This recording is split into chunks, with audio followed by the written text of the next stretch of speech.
Buen día para todos los oyentes y televidentes del norte del país. Somos los medios de comunicación de la Universidad Técnica del Norte. Soy Julio Miguel Andrade, voy a conducir este programa.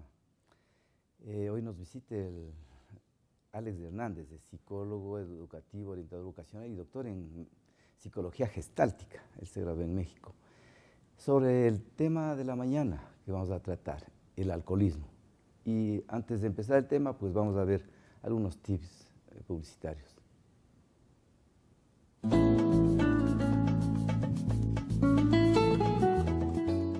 ¿Sabe usted cómo dejar de beber sin asistir a Alcohólicos Anónimos? Antes de poder dejar de beber, tienes que saber cuál es tu problema. Una forma útil de ver a un problema con la bebida es hacerlo en términos de instintos de supervivencia. El cerebro está dividido en dos partes básicas a las que llamaremos el cerebro humano, tú, y el cerebro animal, él. El cerebro animal solamente se preocupa por la supervivencia y cuando eres químicamente dependiente del alcohol, piensa erróneamente que necesitas alcohol para sobrevivir. Debido a esto, puedes llamarlo el cerebro alcohólico. Si no entiendes cómo funciona este cerebro, puede engañar fácilmente al cerebro humano, o sea, a ti, hacia la bebida.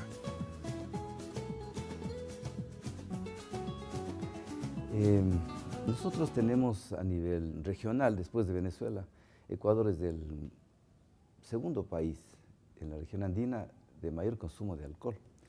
Cada vez las estadísticas nos sorprenden porque el alcoholismo empieza cada vez de edades más tempranas y el consumo se ha hecho masivo, sobre todo porque la publicidad nos indica de que son bebidas de moderación, determinadas bebidas envasadas que tienen contenido alcohólico y que puede ser el gancho o el inicio para una adicción. Alex, buenos días, qué gusto tener acá. En realidad que las estadísticas son asombrantes y cada vez progresa este número de alcohólicos. Entonces, los equipos multidisciplinarios, como son los médicos, psicólogos, están a disposición con sus técnicas, porque hay muchas, ¿no es cierto? Hay muchas. Empecemos entre tantas técnicas para ayudar a las personas, porque hay que considerar que el alcohólico es un enfermo, es un paciente que requiere ayuda, ayuda médica y ayuda psicológica. Empecemos por las terapias conductivas, terapias que se maneja desde el punto de la psicología. Bueno, doctor, para mí es un gusto acompañarle en el programa. El alcoholismo degenera en muchas falencias sociales. Dentro de ellas también está el desmembramiento familiar, está el aislamiento que producen los seres humanos cuando estos consumen alcohol. Hay muchas técnicas, hay muchas terapias, pues existe la cognitivo-conductual que el paciente trabaja dentro de su condición modificando su conducta. Pues esta es entre las más comunes, pero ha habido variantes, doctor. Las clínicas de rehabilitación en su momento ellos no tienen éxito, porque están manejando de pronto que el rehabilitado rehabilite, ¿no es cierto? Pero existe una gran posibilidad de que el síndrome de abstinencia, doctor, que es el no consumir, pero tener la necesidad de consumir, posiblemente me haga recaer. En este concepto se ha desarrollado, es decir, no hay una terapia que diga, para este tipo de terapia es el alcohólico.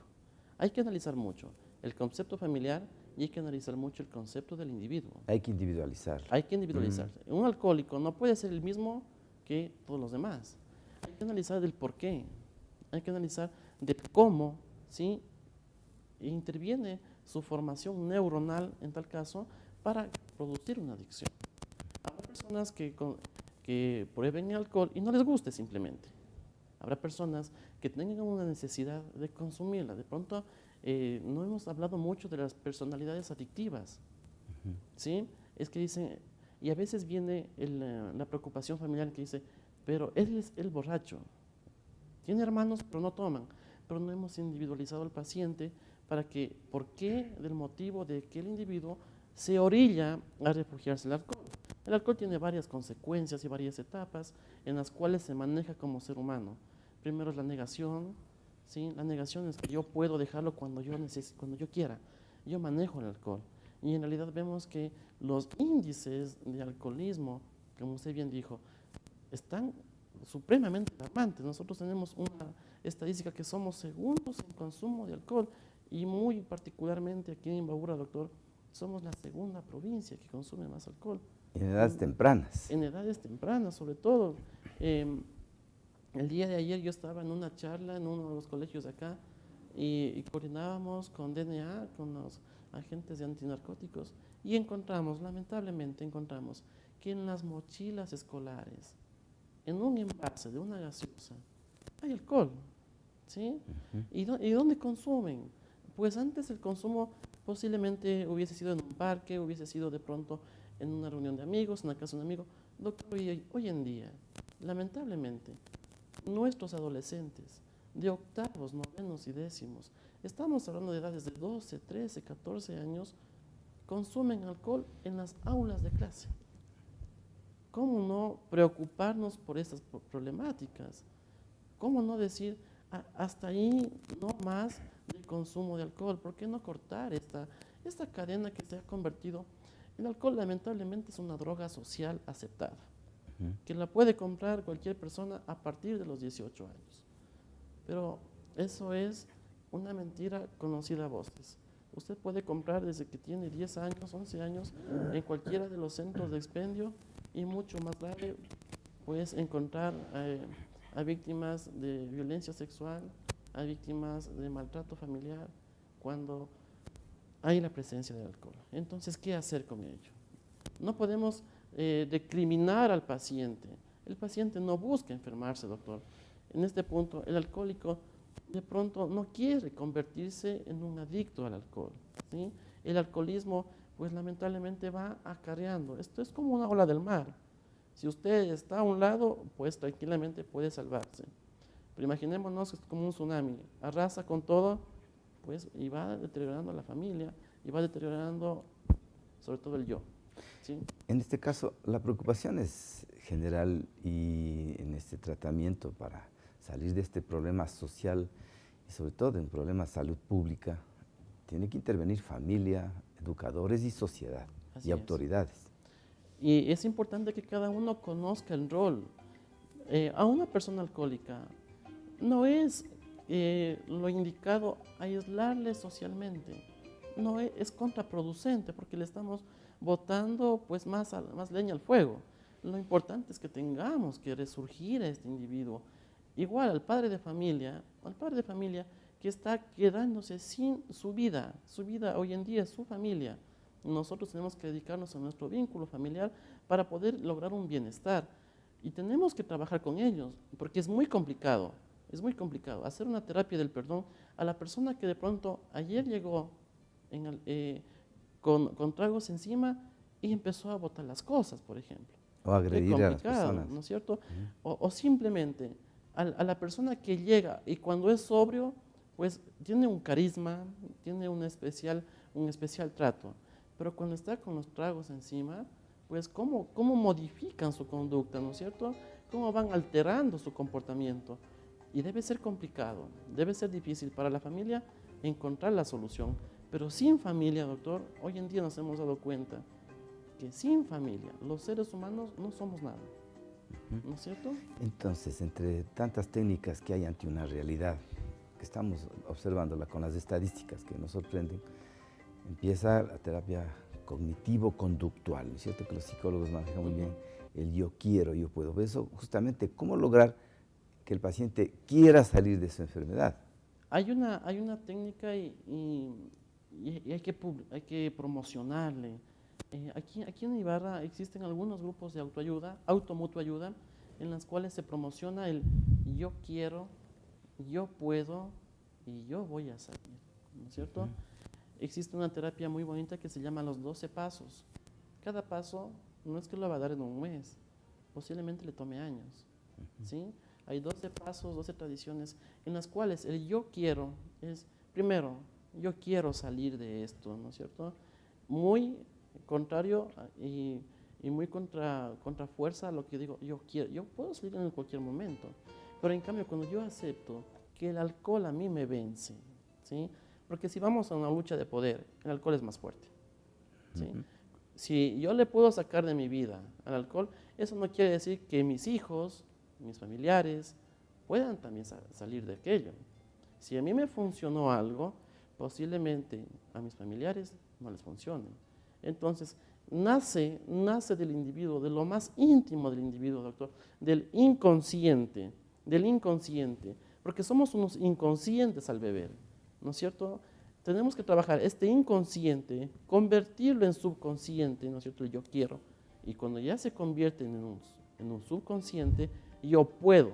Y cuando ya somos conscientes de la necesidad de encontrar un bienestar, ya está, yo puedo solucionarlo, yo voy a solucionarlo, yo voy a tener mi familia, yo voy a aportar a mi sociedad, yo voy a trabajar, ¿no es cierto? A veces pensamos que el alcohólico solo es de viernes y sábado, pues lamentablemente es de todos los días, ¿sí? De todos los días, porque existe el arrepentimiento post tomar, ¿no es cierto?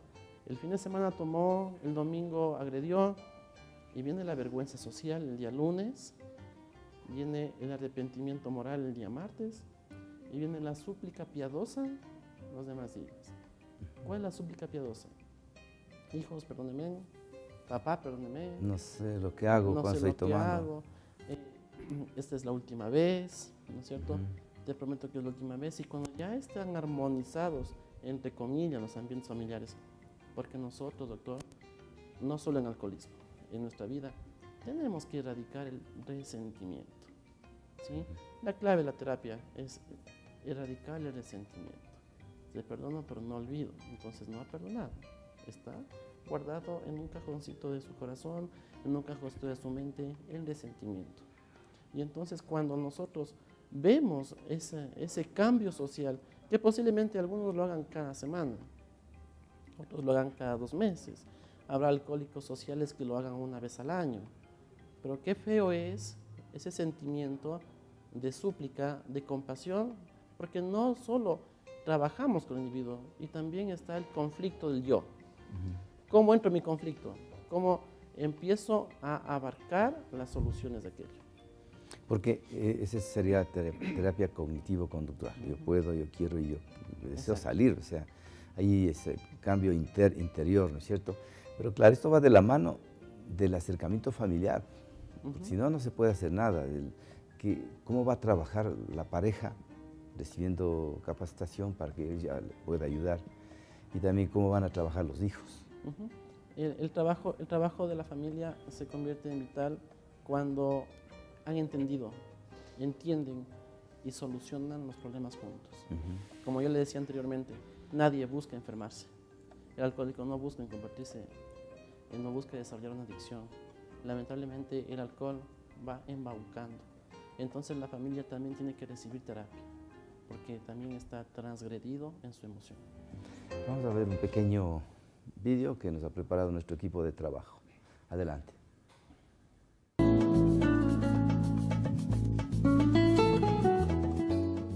Comprométete a practicar una abstinencia permanente. No necesitas el alcohol para sobrevivir. Haz un plan para dejarlo. Cuando estés listo, repítete la frase: nunca volveré a beber. Presta atención a cómo te sientes. Si tienes miedo, pánico, depresión, si estás enfadado o si te sientes mal de alguna forma, ese es el cerebro alcohólico trabajando. Siendo honestos, al principio te sentirás mal. Respóndele a tu cerebro alcohólico con nunca cada vez que te pida una bebida. Esto hace que el cerebro alcohólico se retrotraiga, ya que reconoce que no está en control y no hay manera de que te pueda obligar a derramar alcohol en la garganta. Intentará muchos trucos diferentes para engañarte y llevarte a la bebida, especialmente al principio. Pero ahora que tienes esta información, sabrás lo que quiere cada vez. Ahora, Alex, tenemos varios comportamientos y conductas. Si yo me tomo 2 copitas de vino para mi sistema cardiovascular, que es muy bueno, eso está reconocido por los polifenoles que tiene la uva, especialmente la uva negra, o un vasito de cerveza. Yo las puedo tomar todos los días, pero hay personas que no paran de tomar. Probaron una copa, 2 copas de vino y se le acaban la botella. Exacto. Entonces son conductas diferentes. Por eso hay que trabajar en forma diferente con los alcohólicos que tienen esa conducta, esa personalidad adictiva. Sí, y van desarrollándole la cantidad, ¿no es cierto? La cantidad tiene algo que debemos manejarlo adecuadamente. Por ejemplo, un comportamiento muy europeo es que en todas sus comidas se acompañan con vino blanco o vino rojo. La educación del ser humano, porque lamentablemente hablamos también de formaciones sociales. Aquí en el Ecuador estamos viéndole como una conducta socialmente aceptada el tomar alcohol, no en acompañamiento de alimentos, lamentablemente. Si tenemos de pronto un vino en casa, lo consumimos con la necesidad de pasarla bien, lamentablemente. Y nuestro comportamiento y nuestra conducta social dice que si organizamos un evento social, necesariamente tenemos que tener el alcohol como primer invitado, porque si no tenemos de pronto algo que brindar para satisfacer de pronto una bebida, vemos que somos poco hospitalarios, ¿no es cierto? Y si vemos que no consumimos y no tomamos, vemos que somos poco sociables. Entonces, el principio de aceptabilidad en la sociedad, al generar que yo no consumo alcohol, genera un rechazo, ¿no es cierto? Y como yo quiero caber, yo quiero insertarme en este equipo social, en este equipo, en este vínculo de amistad, necesariamente tengo que tomar, lamentablemente.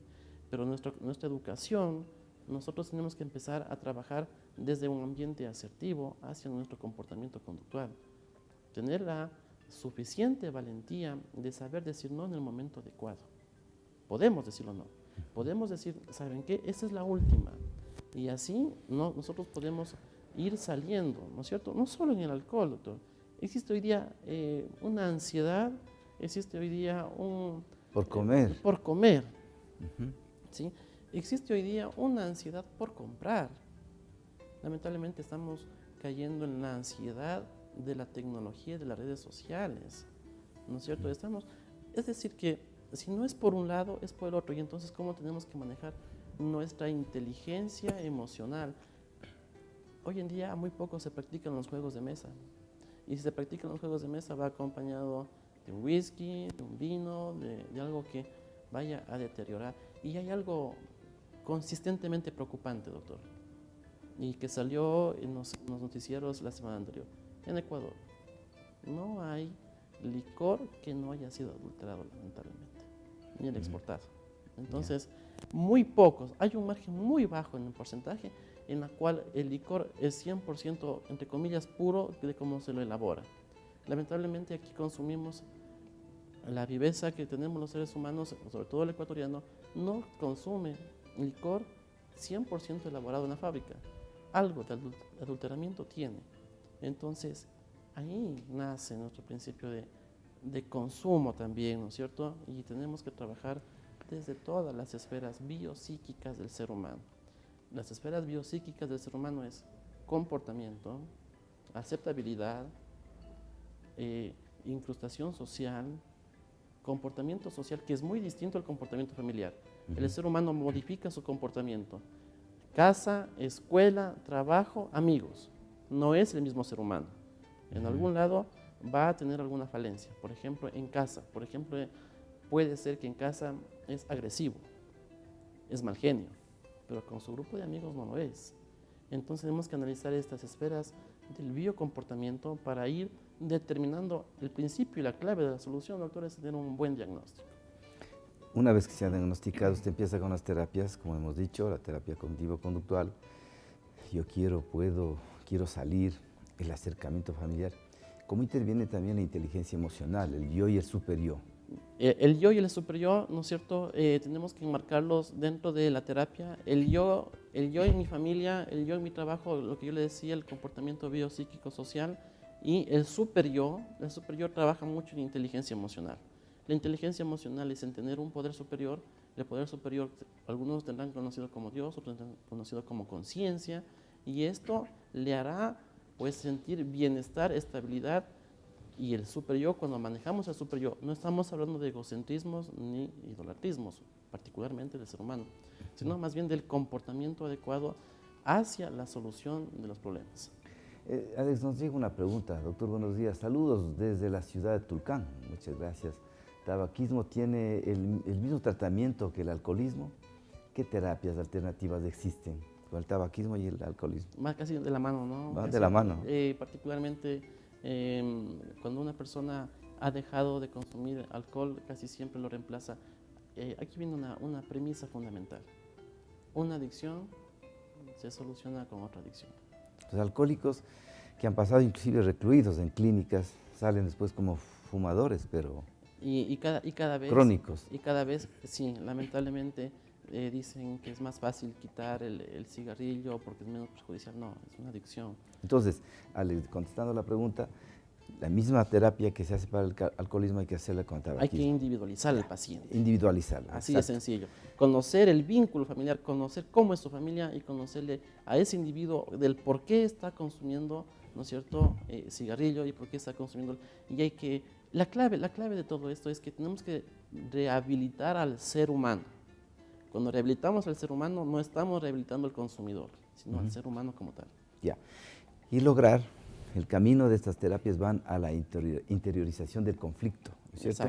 Exacto. Nos llegó la pregunta, doctor, buenos días. En un ataque de ansiedad, ¿qué es lo más recomendable? Gracias. El tai chi, es aquel momento, la respiración, Yoga. yoga, relajación, haga ejercicio. Hay ejercicios que... Hay un sinnúmero de terapias, doctor, que a veces nosotros caemos en la necesidad de que buscamos cosas extraordinarias. Uno de los principios fundamentales para manejar ansiedades son nuestras mascotas. Es nuestro pasto que está reverdeciendo y caminar sobre él. Está nuestro moldeamiento, esta cerámica. Hay la música que habíamos conversado con usted hace muy poco tiempo, la música binaural. Hay las expresiones, de pronto las constelaciones familiares. Se le maneja en terapia de manejo de ansiedad. La ansiedad está matándonos. La ansiedad está desarrollando en nosotros un comportamiento que a veces, sabiendo que es malo, lo hacemos. Entonces, para manejar la ansiedad, primero hay que encontrar una paz interior, ¿no es cierto? Y hay que analizar el porqué de esta ansiedad. Y sobre Puede todo, ser consumista. ayudarle a la persona que tiene ansiedad a descubrir ese psicólogo interior que todos tenemos. Correcto. Eso dice Chopra. Tenemos un médico interior, tenemos un psicólogo interior. Entonces, si tengo mucha ansiedad, primero siéntese 2 minutos y diga, ¿por qué tengo ansiedad? O sea, tal vez inseguridad, no estoy organizado bien el tiempo, y algo que no cuesta nada es una respiración abdominal durante 3 minutos. Alex, estamos en los minutos finales del programa, y a la final, después de que se interiorice el conflicto, porque también hay que buscar que el paciente, porque es un paciente, ocupe ese vacío emocional que lo tiene, pues es un hecho. Correcto, y cuando se ha producido el vacío emocional, hay que llenarlo, ¿no es cierto? Este vacío emocional puede ser llenado con una recaída tranquilamente con su nuevo vínculo, un nuevo grupo de recaída, ¿no es cierto? Ese vacío emocional, porque aquí es importante la familia. Si yo como paciente estoy tratando de rehabilitarme y he generado un vacío emocional, ¿cuál es ese vacío emocional? El que me arrepiento de lo que pasó, ¿no es cierto? Ya. Y en ese arrepentimiento voy a entrar en mi principio de enmienda, ¿sí?, en mi solución hacia los conflictos. Y este vacío emocional tengo que irle llenando de a poquito con la familia. Y entonces la familia, ese vacío emocional que también se ha producido, se convierte como un imán, ¿no es cierto? Los dos vacíos emocionales tienen que ser solucionados el uno con el otro. Pero si no soluciono y por lado contrario, este vacío emocional convierte en muchos más vacíos emocionales, el paciente tiene gran posibilidad, si no cuenta con familia, de recaer. Alex, en este desierto que vive el alcohólico, el que tiene sustancias estupefacientes, psicoactivas, que es dependiente del cigarrillo, el Oasis puede ser un grupo de alcohólicos anónimos, ¿le parece? Sí, aquí en Ibarra contamos con algunos grupos de automutua ayuda que brindan una ayuda fenomenal, no tienen costo, trabajan con principios fundamentales, están en más de 190 países, trabajan con AA, que es lo que más conocemos, pero nos olvidamos de que AA tiene filiales y tiene un grupo que ayuda que se llama Alanon, a las familiares, y otro grupo que se llama Alatín, A los hijos. a los hijos. Y pensamos que únicamente aquí solo existe la terapia solo para el alcohólico. Muy equivocados. Y caminan también los pasos que ellos deben caminar. Ha sido Alex Hernández, psicólogo y también psicólogo gestáltico. ¿Dónde está su consultorio? Recuérdeme la Está calle. en la Ricardo Sánchez de Atahualpa. Ricardo Sánchez de Atahualpa. Alex Hernández. Los teléfonos salieron en la pantalla. Nos ha indicado las terapias alternativas en el alcoholismo. Terapia cognitivo-conductual, acercamiento familiar, inteligencia emocional, interiorización del conflicto. Sobre todo, no es del problema el alcohol, el problema es usted como persona. Muchas gracias. Esperamos el día de mañana. Este programa se reprisa a las 10 de la noche. Gracias, Alex.